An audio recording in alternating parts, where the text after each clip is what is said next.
We'll sipurei masios, the 11th story. The 11th story.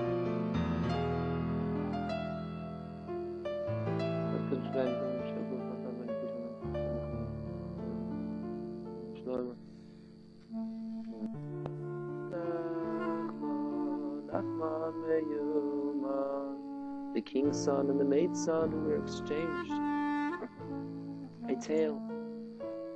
There once was a king. In his home there was a bondmaid, Yiddish Hebrew shifcha, bondmaid who served the queen. Generally no cook may enter to the king's presence, but this bondmaid had some other service, a minor service. The time came when the queen was supposed to have a child, and the bondmaid had to give birth at that time as well. The granny, Yiddish بع'ha, Hebrew miyaledis midwife, went and switched the infants to see what will happen, what will arise from this. So she took the king's child and put him down next to the bondmaid.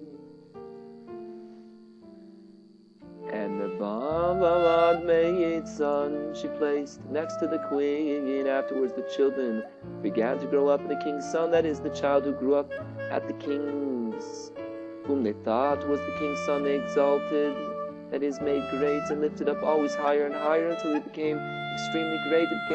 In the end became an extremely capable person. And the bondmaid's son, and the bondmaid's son, that is he who was reared by the bondmaid, who in truth was the king's son, also grew up at the maid's, and both children studied together in one schoolroom. And the king's true.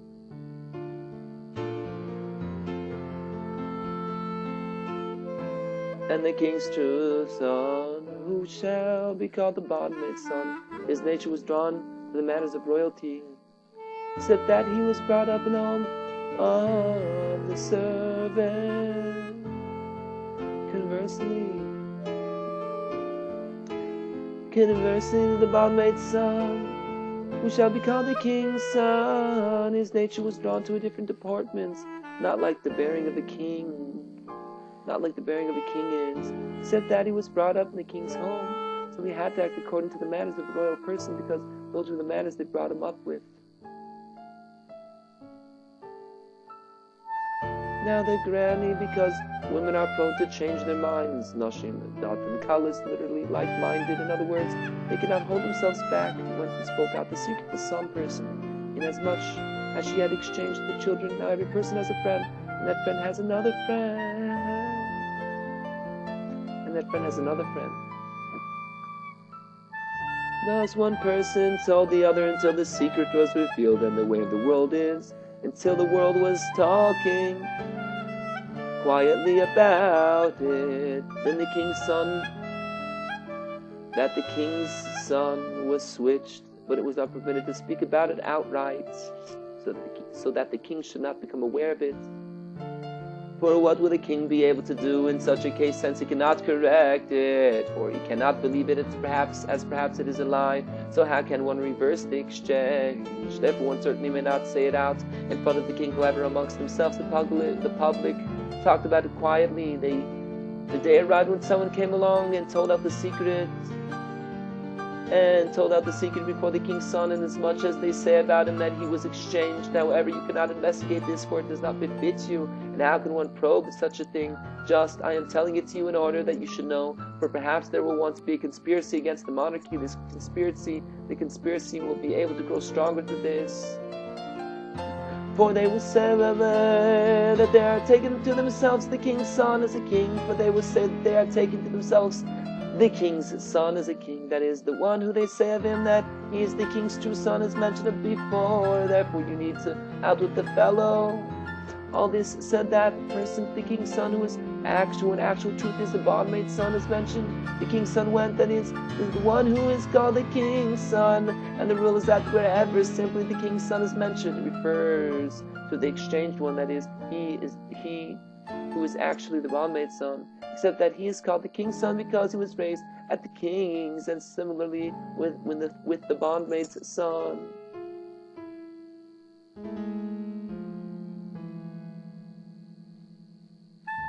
Where a bondmaid's son is mentioned, only where the king's true son or the bondmaid's true son is mentioned in the meaning of the actual truth. And the meaning is the actual truth, and began to do mischief to the other one's father, who was really his own father, and arranged everything to constantly do him evil, and arranged everything to constantly do him evil, and he kept dealing his mischiefs one after another in order that he should have to be uprooted along with his son. That the whole time the king himself still lived, he did not yet have such an authority. Nonetheless, he kept dealing him woes. Afterwards, the king grew old and died, so he assumed the reign. That is, the bondmaid's son, who is now called the king's son, as mentioned above. Then he dealt even more evil to the other son's father, that is, to the father of the bondmaid's son, who in truth was the king's son, and the father was really the own father of the one who had taken up the reign, for they were exchanged as above, and he dealt him evil disguised, so that people will not know that it's from him, for it's unseemly in front of people, and always dealt with his for it's unseemly in front of people, and always dealt him mischiefs one after another.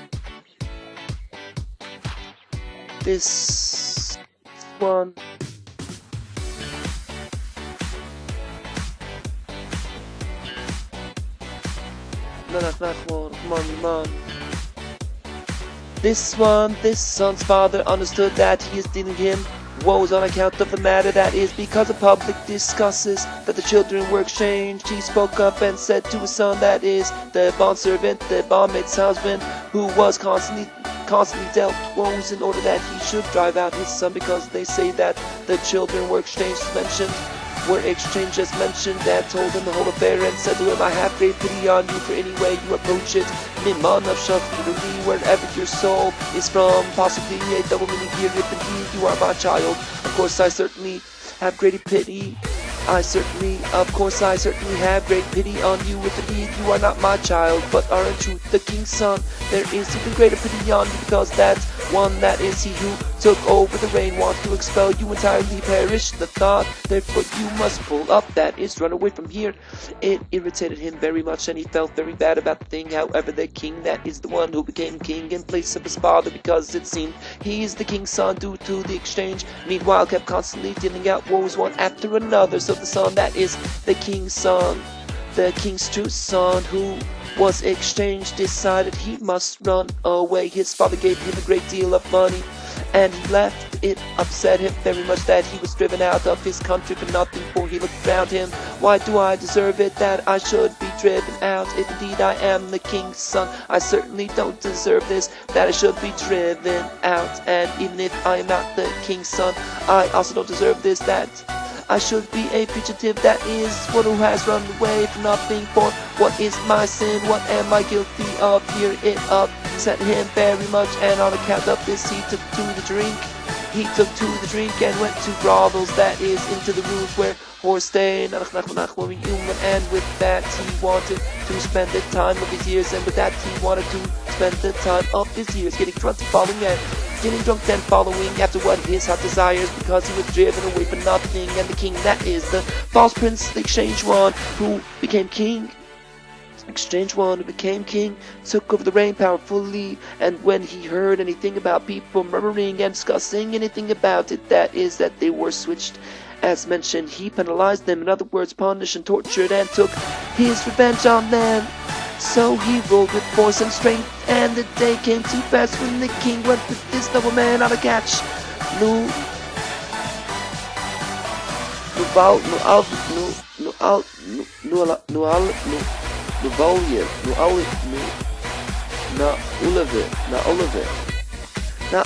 Russian, that is catching animals.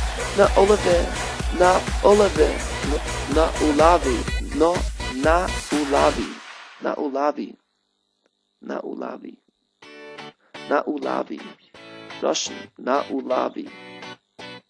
not ulabi, Russian, that is catching animals.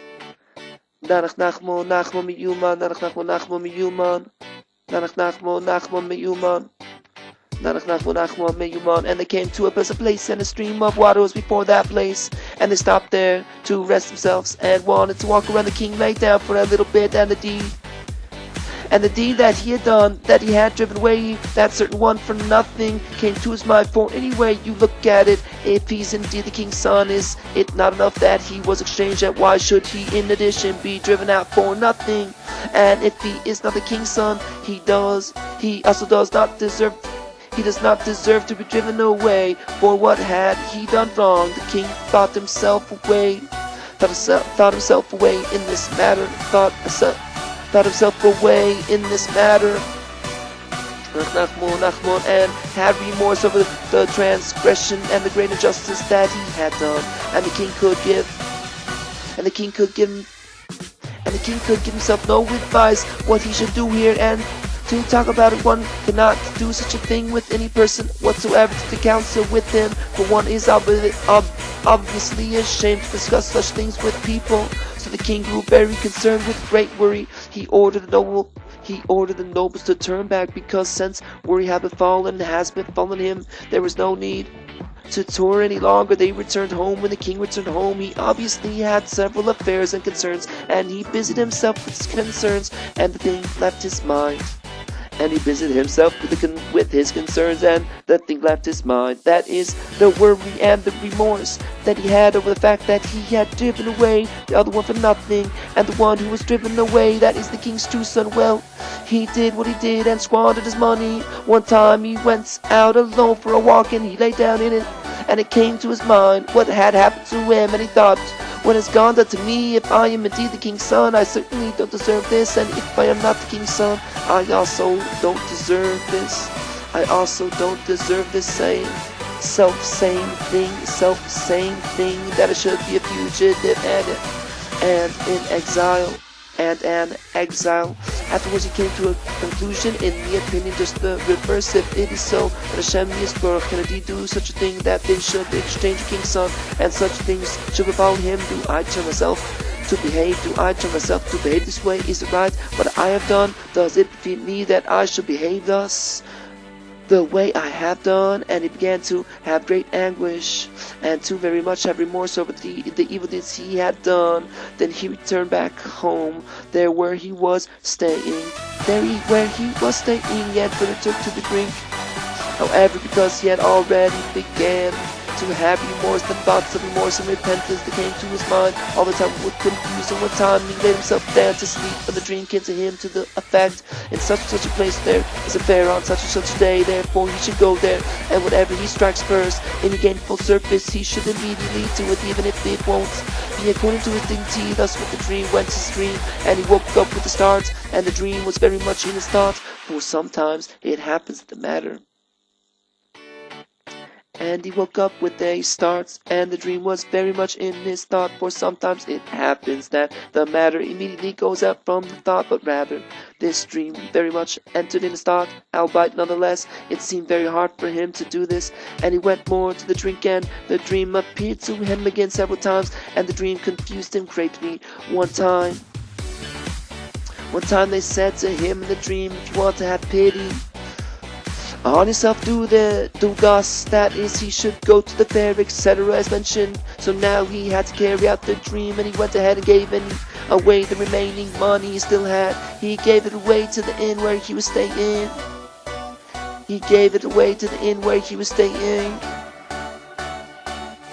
think the real translation might be that he left it there at the place where he was staying. And the good clothes which he had, or maybe the money, that's the right translation, he gave it away to the inn where he was staying, and the good clothes which he had, he also left it there. And the clothes which he had, he also left at the inn, and he took forms of a simple garment like merchants, that is, a coverall, and he journeyed to the fair, and he arrived there, and he got up entirely early and went to the fair. A certain merchant encountered him and said to him, would you like to earn something? He answered him, yes. He said to him, I need to drive behemoths, donkeys, cattle. Here will you hire yourself out to me? And he didn't have time to settle his mind to the dream, for the dream had been that he must take on the first gainful work, etc., as mentioned, and he immediately answered yes, and the merchant immediately hired him, and immediately began to lord it over him like a master over his servants, and he began to look around himself. What he had done for me certainly doesn't deserve such a servitude, for he is a delicate man, and now he'll have to drive behemoths, and they have to go along with the behemoths by foot, the animal by foot. However, one already can't have any regrets, and the merchant is bossing over him like a master. He asked the merchant, how shall I go along with the behemoths? He answered, I have more herdsmen driving my behemoths. You'll go together with them, and he gave over to his hand certain behemoths animals to drive. He led the behemoths animals out of the town, and there the rest of the herdsmen who drive behemoths animals gathered together, and together they went along, and he drove the behemoths, and the merchant was riding on a horse and proceeding with them, and the merchant was riding cruelly, that is, with anger and without compassion, and against him he was extra cruel, and he grew terrified more of the merchants, and saw in him that he was extremely great, that he has extremely great cruelty and anger against him, and he feared in case he deals him a blow with his stick, then he'll instantly die. For the king's son was quite a refined person, and on account of his refinement he was very terrified, and thus it seemed to him. So he was walking with the behemoths animals, and the merchant with them, and they came to a certain spot. They took the sack wherein lies herdsman's bread, and he, the merchant, gave them to eat. Him too they gave of the bread, and he ate. Afterwards they were walking by a very thick forest to behemoths from his behemoths of his son, who had become a herder for the merchant, walked off into the forest. The merchant yelled at him, and he went after the behemoths animals to capture them.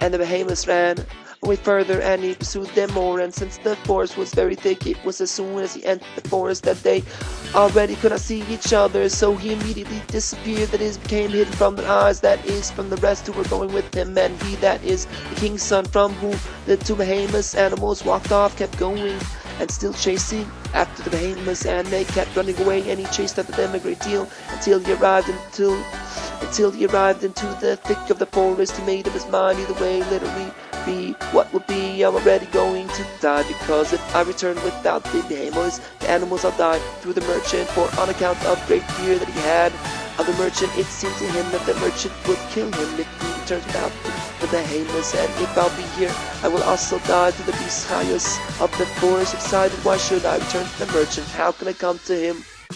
How can I come to him without the behemoths? For he had great fear of him. He went and chased further after the behemoths, and they kept running away. Meanwhile it became night, and such a thing he had never had, that he should have to sleep alone at night in such a thick forest. And he heard the roaring of the beasts, which roared as the usual way is. He made up his mind and went up on a tree and spent the night there, and he heard the sound of the beasts, which yelled as their usual way is. In the morning he took a look. He saw that the behemoths are standing close by him. He got down the tree and went to capture them. They got away further. He went after them more, and they got away more, and the behemoths found themselves some grasses to eat there, and they stopped to graze. He would follow after to capture them. They got away further, and thus he kept going after them, and they run away, and they run away. He goes after them more, and they run away, until he has arrived in a very thick forest, where already there were masios that have no fear whatsoever of any people, because they are far from settled areas. And again it became night, and he heard the sound of the beasts roaring, and he was very terrified. Meanwhile he noticed that a very large tree is standing there, and he got up on the tree. As soon as he was up on the tree, he noticed a man is lying there. He took fright, but still he was relieved for the reason that he had found a human here. They asked one another, were you a man? Were you a man? From where? A man? Were you a man? Were you a man? From where have you come here? He did not want it, so what had happened to him? So he answered him, by way of the behemoths which I tended. The behemoths walked off here, and thereby I've arrived here. In return, he asked the other man who he found there on the tree, but where did you get here? He answered him, I got here from the horse. I got here through the horse. I was riding on a horse. I stopped to take a rest, and the horse went off into the forest. I chased after it to catch it, and the horse ran away further until I arrived here. They made up between them that they should remain together, and they agreed that even when they will come into civilization, they should also remain together. And the two of them slept the night there, and they heard the sound of the beasts roaring and screaming very much. Towards day,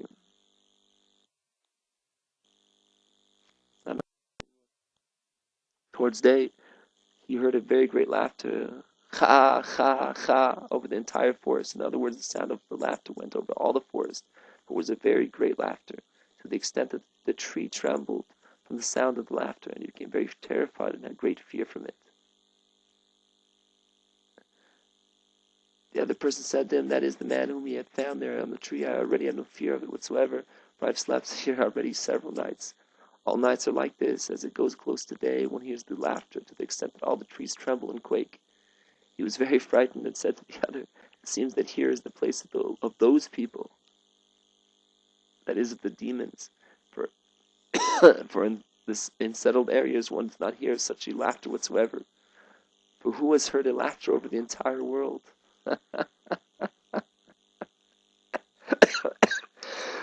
Then it immediately became day. Then it immediately became day.